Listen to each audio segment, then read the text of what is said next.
La prioridad del Evangelio en la adoración, por Andrés Contreras. Cada domingo, al reunirnos como la Iglesia Redimida del Señor, tenemos el enorme privilegio y la gran responsabilidad de proclamar el Evangelio.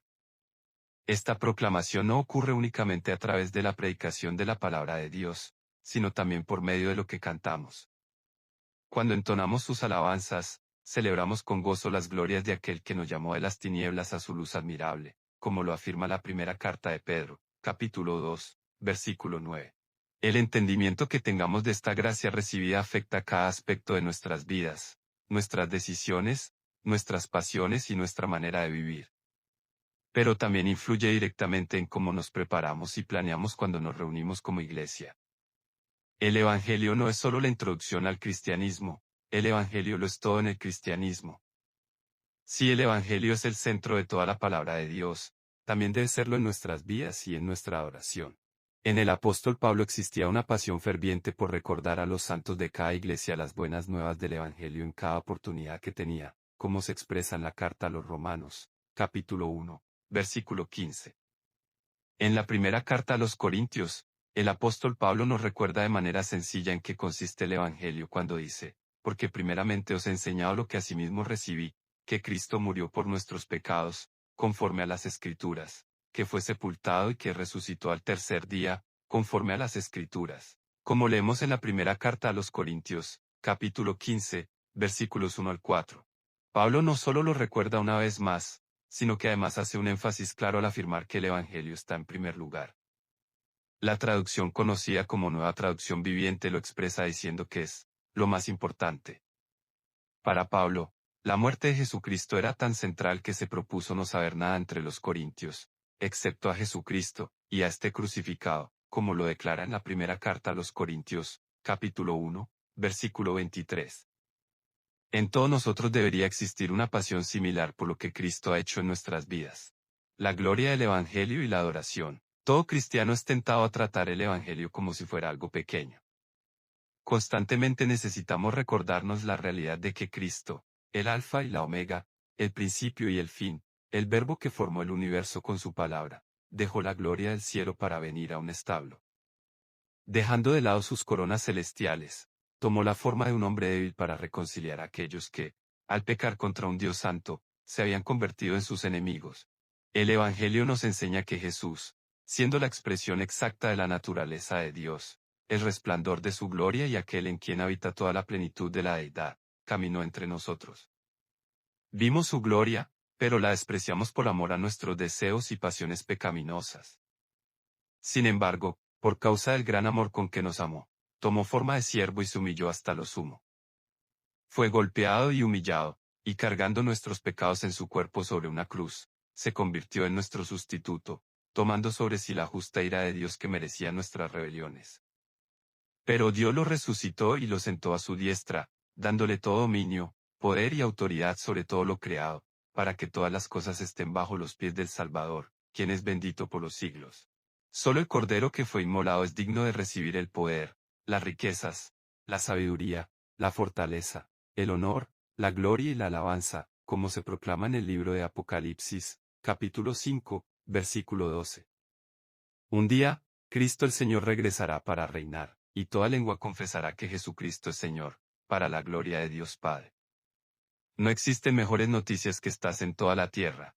Nosotros amamos a Dios porque Él nos amó primero, y qué manera tan profunda de amarnos. De enemigos nos ha hecho hijos. No solo nos perdona nuestra traición cósmica de pecar contra el soberano, sino que también nos adopta como suyos. Cuán triste es nuestra naturaleza caída, que nubla nuestra visión de las glorias del Evangelio. Igualmente triste es ver cómo podemos llegar a menospreciar lo que el Salvador ha hecho por nosotros y terminar minimizándolo. Esto hace aún más doloroso observar que la inmensa mayoría de las canciones modernas de alabanza y adoración están centradas en el hombre y no en las profundidades de la inmensidad de la gracia abundante de Dios, revelada en la persona de Jesucristo. Exaltamos nuestra respuesta, pero no exaltamos a aquel que nos permite y nos capacita para responder. Celebramos que tenemos libertad en Cristo, sin celebrar humildemente nuestra sumisión a Él. Nos gloriamos en que somos hijos de Dios, pero evitamos reconocerlo como Señor y dueño de nuestras vidas. Como todavía luchamos con un remanente de pecado, tendemos a enfocarnos rápidamente en los beneficios que obtenemos del perdón de nuestros pecados, en lugar de fijar nuestros ojos en el soberano Salvador. Necesitamos luchar contra nosotros mismos y recordarnos constantemente las verdades centrales de la palabra de Dios. Necesitamos recordarnos el Evangelio. Todo líder de adoración tiene la oportunidad de recordar a los congregantes de sus iglesias el Evangelio semana tras semana. No podemos dejar pasar esta oportunidad por enfocarnos en qué canción está de moda. El tiempo de alabanza y adoración no es un espacio para exhibir los dones, talentos y recursos que Dios ha dado a la iglesia, ni mucho menos una plataforma para que artistas cristianos presuman sus habilidades musicales.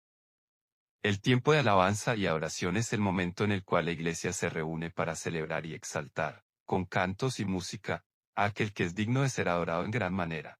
Ahora bien, esto no significa que no deban usarse los dones y talentos que Dios ha derramado en la iglesia para la bendición y edificación del cuerpo de Cristo.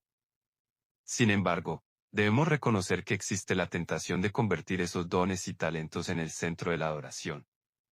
Harold Best, autor del libro Music Through the Eyes of Faith, advierte sobre este peligro cuando dice: los músicos cristianos tienen que ser particularmente cuidadosos.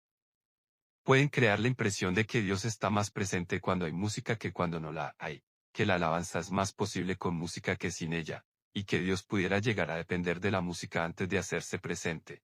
Debemos cuidarnos de esto y darle a Jesús el lugar que merece. Dios es el centro, todo lo demás es secundario. El Evangelio como prioridad. Entonces, ¿cómo se ve una adoración en la que el Evangelio ocupa el centro? Un texto clave que Dios ha usado para moldear mi entendimiento sobre este tema es la exhortación del apóstol Pablo a los colosenses.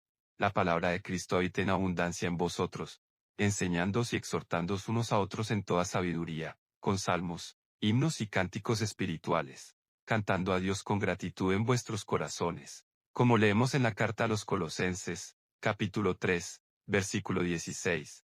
Pablo es muy claro, el centro debe ser la palabra de Dios. Cuando nos llenamos de la palabra de Dios, hablamos y expresamos la palabra de Dios, porque de la abundancia del corazón habla la boca, como enseña el Evangelio según Mateo, capítulo 12, versículo 34. Aplicado a la adoración, esto significa que buscamos canciones saturadas de la palabra de Dios, que sirvan para enseñarnos y exhortarnos unos a otros. Cuanto más estudiamos la palabra de Dios, más comprendemos que las Escrituras están impregnadas del Evangelio.